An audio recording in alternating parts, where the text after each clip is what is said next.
Bon, ici, nous avons sous les yeux les paiements, effectuer les contrats du directeur technique, Otoniel Herrera, oui, n'est-ce pas? Parmi les joueurs, nous avons Mauricio Gamba, Mauricio Fernando Gamba, Rojas, Fernando Rojas, Gustavo Guatibonza. Guatibonza. Non, non, oui, d'ici j'arrive à lire et à voir. Ce que je ne comprends pas vraiment, monsieur, c'est de quoi vous êtes en train de me parler, concrètement. Voyez-vous, je vais vous expliquer. Pilar, il y a quelque chose qui ne va pas. Cette information et celle-ci Oui. ne coïncident pas, comme si nous étions en train de parler de détournement de fonds. Et c'est très grave. Monsieur, mais imaginez-vous, c'est extrêmement grave. Mais encore une fois, je vous répète que je ne suis pas très au courant de cette partie parce que, réellement, celui qui gérait tout cela, contrat et signature, et qui prenait les décisions, eh bien, c'était le gérant antérieur, monsieur Juan Camilo.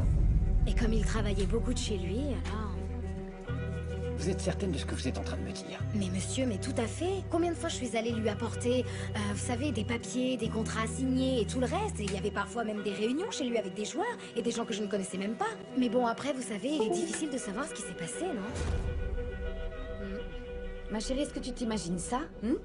Moi, sincèrement, je n'arrive pas à y croire. Et il se trouve que c'est quand même Monsieur Clemente qui te l'a dit. Imagine-toi si ça avait été n'importe quel autre Pékin qui traînait en caleçon. Imagine-toi, mon ami, que le type, l'organisateur lui-même du match, Carlos Alberto, était le fiancé de Madame Eugenia. Hein? N'en dis pas plus. Quel couple machiavélique. C'est effrayant. Imagine-toi la scène. Imagine-toi, c'est un peu le lutin vert marié avec la femme à barbe. Si on fait l'addition 1 plus 1, c'est le même résultat avec ton docteur. Il se trouve que Juan Camilo a toujours dit la vérité, ma chérie. Oui, je crois ce que tu dis. S'il est innocent, qu'est-ce que t'attends pour aller le chercher, princesse?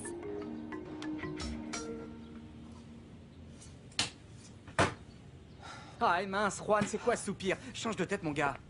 Vois-tu, tu peux me croire, nous n'irons jamais jusqu'au tribunal. Et d'ailleurs, t'as vu la tête que Carlos Alberto a faite quand je lui ai dit qu'on allait le poursuivre? T'as vu sa tête? Et surtout la tête qu'il a faite quand tu t'es levé? Qu'est-ce que tu lui as dit? Tu l'as pointé du doigt, tu lui as dit « Je vais devenir ton pire cauchemar ». C'était quoi ce truc? D'où t'as sorti une phrase pareille d'une telenovela? Non, mon frère, non. C'était absolument parfait. En plus, t'as dit ça avec un courage. T'avais les yeux qui brillaient, t'étais presque... l'attitude parfaite. Et moi, je l'ai senti suffisamment apeuré. D'ailleurs, c'est toi qui aurais dû être avocat, pas moi. Eh bien, j'espère que t'as raison et qu'il décidera de collaborer. Non, mais c'est quoi ce coup de mou? Non, mais ne me parle pas comme ça, parce que ça voudrait dire que tu n'as pas confiance en ce que je te dis. Ça se passera comme ça, un point, c'est tout, crois-moi. D'ailleurs, tu devrais plutôt aller préparer tes valises. Oui, monsieur, Carlos Trali t'attend. Tu dois me croire, je t'en prie, tu peux croire dans ce que je te dis. Ce type, il ne va pas risquer sa tête et sa réputation et suivre une timbrée telle que Diana. Il ne va pas risquer d'aller au tribunal.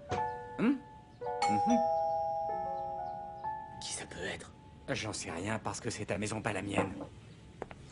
Ne fais pas cette tête, mon gars. Monsieur Juan Camilo León? Oui, messieurs, en quoi puis-je vous aider? J'ai besoin de m'entretenir avec vous. J'ai ici un mandat d'arrêt.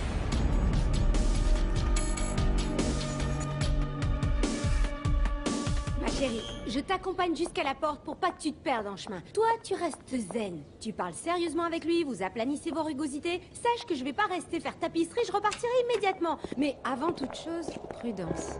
Juan Camilo? Bonsoir, Tina. Que se passe-t-il? Un contretemps qui, je l'espère, va s'arranger. Messieurs? Je me doute que vous devez être plus au courant que nous. Ce sont les Suricatos qui ont porté plainte. Ramon?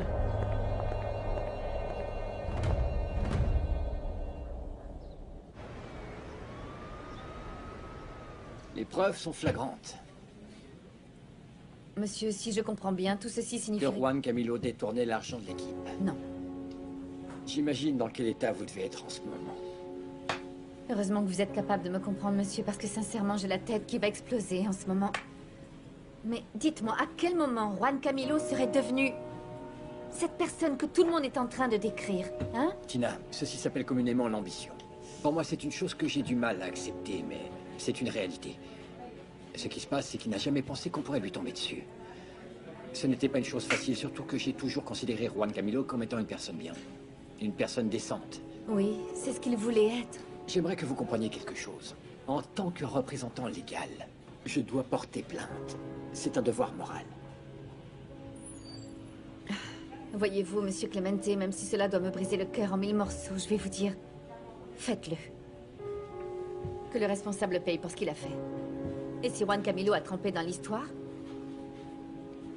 J'ai une petite question qui me pèse sur le cœur et m'empêche d'avancer, alors s'il vous plaît, dites-moi. Est-ce qu'il a fait ça tout seul?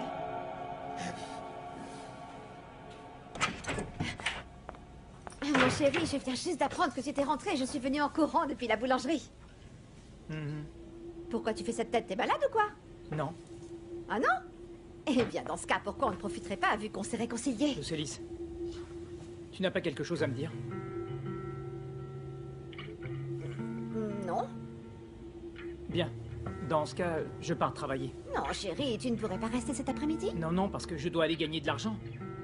J'en ai peut-être pas autant que toi.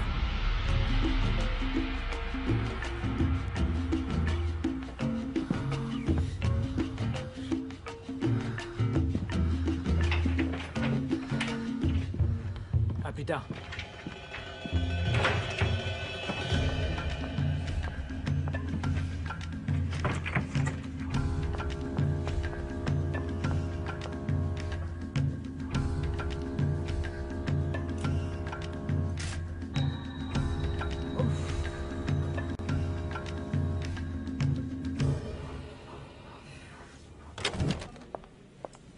Dis-moi la vérité, Edwin.